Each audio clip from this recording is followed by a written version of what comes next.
अवधूत चिंतन श्री गुरुदेव दत्त श्री स्वामी समर्थ स्वामींचं नाव घेऊन मी आजच्या या नवीन व्हिडिओला सुरुवात करते। तर हिंदू धर्मामध्ये ब्रह्मा विष्णू महेश यांना त्रिदेव म्हटलं जातं। पुराणानुसार या देवांनी जगाच्या कल्याणासाठी वेळोवेळी अवतार घेतला होता। तर प्रत्येकाचे अनेक अवतार आहेत, परंतु या तिन्ही देवतांचा एकच असा अवतार आहे ज्यात तिघांचाही अंश आहे आणि तो अवतार म्हणजेच भगवान दत्तात्रेय। पौराणिक कथेनुसार मार्गशीर्ष पौर्णिमेला मृग नक्षत्रावर प्रदोष काळात दत्तात्रेयांनी अवतार घेतला। 2024 मध्ये दत्तात्रेय जयंती शनिवारी म्हणजे 14 डिसेंबर रोजी येत आहे, यामुळे या दिवशी मोठ्या उत्सवाचं आयोजन करून दत्त जयंती भक्तिभावाने साजरी केली जाते। तर या दिवशी ब्रह्मा विष्णू महेश यांचा अंश असलेल्या भगवान दत्तात्रेयांच्या बालस्वरूपाची पूजाही केली जाते। तर भगवान दत्तात्रेयांनी आपल्या जीवनात 24 गुरु केले होते। तर दत्तात्रेयांच्या 24 गुरूंमध्ये मनुष्यासोबत विविध पशु पक्षी यांचा सुद्धा सहभाग होता। येत्या 14 डिसेंबरला आहे दत्त जयंती। या काळात जर आपण काही सेवा केल्या, काही उपाय केले तर त्या खूपच प्रभावी ठरू शकतात, कारण या काळामध्ये दत्तत्व 1000 पटीने कार्यरत असतात। त्यामुळे आपण जी काही सेवा करू ती सेवा ही प्रभावी ठरते। तर तुम्ही मनोभावे पूजा आणि सेवा करतील तर तुम्हाला अनुभव आल्याशिवाय राहणार नाही। पण आता प्रत्येकाला सेवा करणं शक्य होत नसतं, कारण घरात लहान बाळ असतं किंवा नोकरी व्यवसायानिमित्त बाहेर जायला लागतं किंवा इतरही काही कारणास्तव आपल्याला ही सेवा करणं शक्य होत नाही। तसेच प्रत्येकालाच गुरुचरित्र पारायण करावेसे वाटतं, पण जर तुम्हाला ते संपूर्ण पठण करणं शक्य होत नसेल तर आपल्याला या दत्त जयंतीपर्यंत अशी एक सेवा करायची आहे, ज्यामुळे आपल्याला गुरुचरित्र पारायणाचे फळ मिळेल व आपल्या घरामध्ये सुख समृद्धी शांती येईल आणि आपल्या सर्व मनोकामना पूर्ण होतील। तर त्यासाठी आपल्याला कोणती सेवा करायची आहे, कोणता अध्याय हा आपल्याला वाचायचा आहे आणि आपल्याला दररोज दत्त जयंतीपर्यंत पठण करायचं आहे, ज्यामुळे आपल्याला जे नशिबात नसेल ते सुद्धा आपल्याला स्वामी महाराज देणार आहेत। अतिशय उच्च कोटीची ही सेवा जी प्रत्येकाने दत्त जयंतीपर्यंत करायची आहे, त्याबद्दल सविस्तर आणि अतिशय महत्त्वाची अशी माहिती मी तुम्हाला आजच्या या व्हिडिओमध्ये देणार आहे। तर व्हिडिओ पूर्ण पहा आणि जर तुम्ही माझ्या चॅनलवरती नवीन असाल तर चॅनलला सबस्क्राईब करा आणि शेजारील बेल आयकॉनचं बटन सुद्धा दाबा। त्यामुळे काय होईल, मी जी कुठली नवनवीन माहितीपूर्ण व्हिडिओ चॅनलवरती टाकेल त्याची नोटिफिकेशन तुम्हाला येईल आणि तुम्ही माझा कुठलाही व्हिडिओ मिस करणार नाही। त्यासाठी चॅनलला लाईक शेअर आणि सबस्क्राईब आणि कमेंटमध्ये श्री स्वामी समर्थ किंवा श्री गुरुदेव दत्त लिहायला अजिबात विसरू नका। तर भक्ती केल्याने संकट येणारच नाहीत असं होत नाही, पण भक्ती करून संकटाचा वेग मात्र आपण नक्कीच कमी करू शकतो। त्यासाठी जसं की जिथं हात जाणार होता तिथे मात्र बोटावरच निभावलं, पण ही करण्याकरता सुद्धा आपल्याला स्वामी महाराजांची भक्तीमध्ये असावं लागतं। स्वामींवरती आपली श्रद्धा व विश्वास अतूट असायला पाहिजे।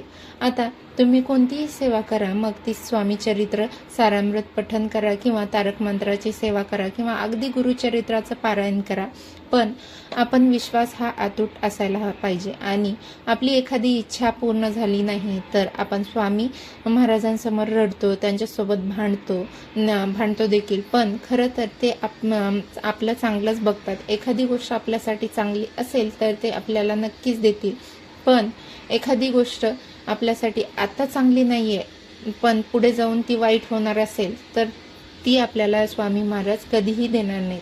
किंवा आता आपल्याला गुरुचरित्रातील एक अध्याय पठण करायचा आहे आणि तो म्हणजेच गुरुचरित्रातील 9वा अध्याय। गुरुचरित्राचे पारायण केल्याने आपली गंभीर संकटातून बाहेर पडण्याचा मार्ग हा आपल्याला भेटत असतो अशी मान्यता आहे। या ग्रंथाचे पठण केल्यामुळे किंवा वाचन केल्यामुळे कुठल्याही प्रकारचे आजार व्याधी नष्ट होतात, याने मनुष्य दुःखातून मुक्त होतो आणि घरामध्ये गुरुचरित्र पठणाचे नकारात्मक वातावरण नाहीसे होते आणि आनंद चैतन्य व प्रसन्न वातावरण निर्माण होत असते। तर पितृदोष वास्तुदोष यावरती सुद्धा हा उपाय म्हणजे गुरुचरित्र गुरुचरित्र पारायण केल्याने आपल्यावरती प्रभावी अनुभव येतात आणि विशिष्ट समस्या जसे लग्न, शिक्षण, करिअर, आरोग्य यामध्ये येत असणाऱ्या अडचणी दूर होतात. तर त्यासाठी आपल्याला आपल्या कुंडलीतील ग्रह, नक्षत्र, पितृदोष यावरील गुरुचरित्र एक रामबाण उपाय असल्याचे जाणकार सांगतात. जर तुम्हाला शक्य असेल तर आवर्जून गुरुचरित्राचं पारायण करा. गुरुचरित्राचं पारायण करणे शक्य नसेल तर गुरुचरित्रातील 9वा अध्याय पठण करायचा आहे. नंतर हा 9वा अध्याय आपण कधीपासून सुरू करायचा आहे किंवा सुरू करू शकता, किंवा आपण 21 दिवसाची सेवा करू शकता, किंवा अगदी तुम्ही 11 दिवसाची सेवाही सुरू करू शकता. ही सेवा करण्यासाठी आपल्याला संकल्प घ्यायचा आहे आणि मग यासाठी एक नारळ घ्यायचा आणि खडीसाखर घ्यायची आहे आणि हे घेऊन स्वामी महाराजांच्या मंदिरामध्ये किंवा केंद्रामध्ये जायचं आहे, किंवा अगदी तुम्ही दत्तगुरूंच्या मंदिरामध्ये गेलात तरी पण चालेल.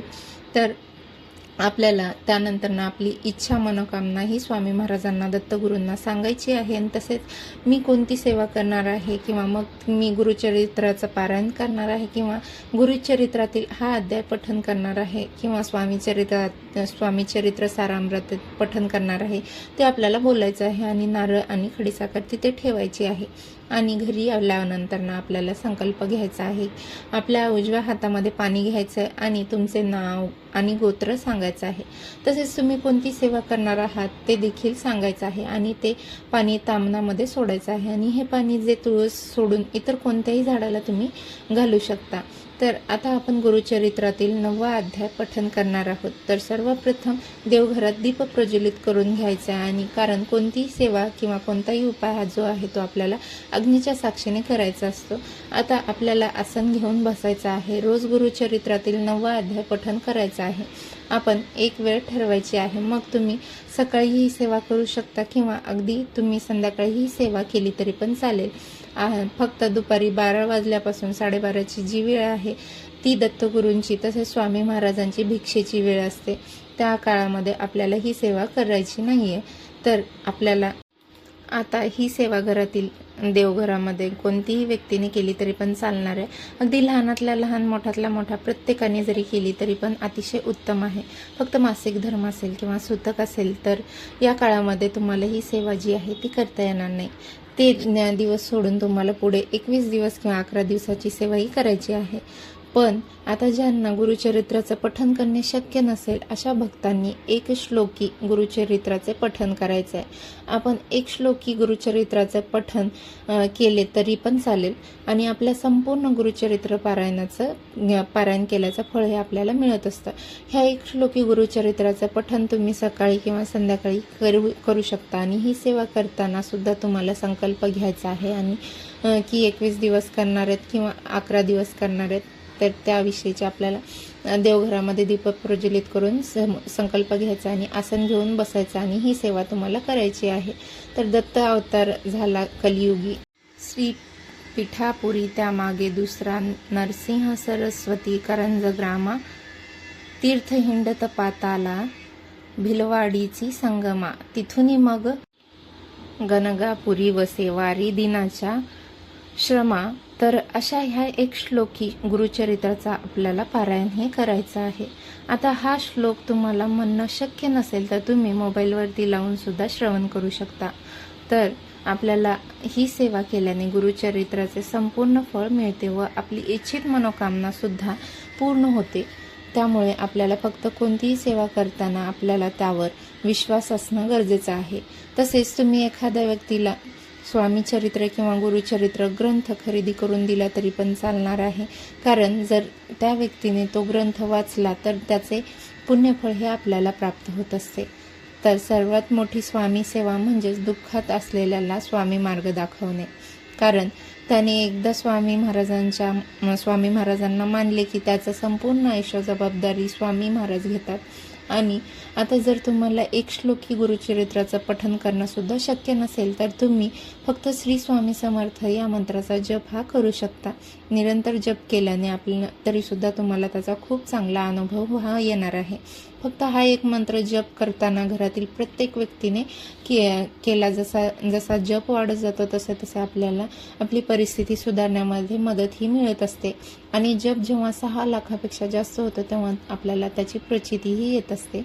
या जपामुळे पैशाचे मार्ग मोकळे होतात. तसेच संतती विषयीची चिंताही मिटते व मुलांमध्ये सुधारणा दिसायला लागते.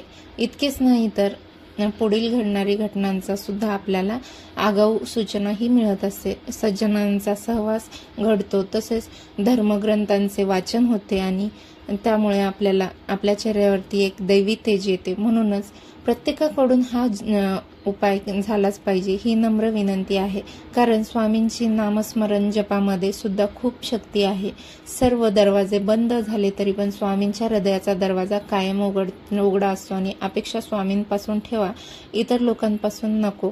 अडचणीत असाल स्वामी तारतील, एकटे असतील तर स्वामी सांभाळतील, मार्ग सापडत नसेल तर स्वामी दाखवतील, अश्रू थांबत नसतील तर अश्रूही पुसतील. फक्त स्वामींना अंतरात्म्याने साथ घाला. अशक्य ही शक्य करतील स्वामी, अशक्य ही शक्य करतील स्वामी. श्री स्वामी समर्थ. जय जय स्वामी समर्थ. व्हिडिओ आवडला असेल तर जास्तीत जास्त मित्रपरिवारामध्ये शेअर करा, जेणेकरून प्रत्येकाकडून ही स्वामींची सेवा घडली पाहिजे हीच मनामध्ये इच्छा. श्री स्वामी समर्थ. जय जय स्वामी समर्थ. आजच्या पुरते एवढंच. भेटूया अशाच नवनवीन माहितीपूर्ण व्हिडिओमध्ये पुढच्या व्हिडिओत. तोपर्यंत सर्वांना श्री स्वामी समर्थ.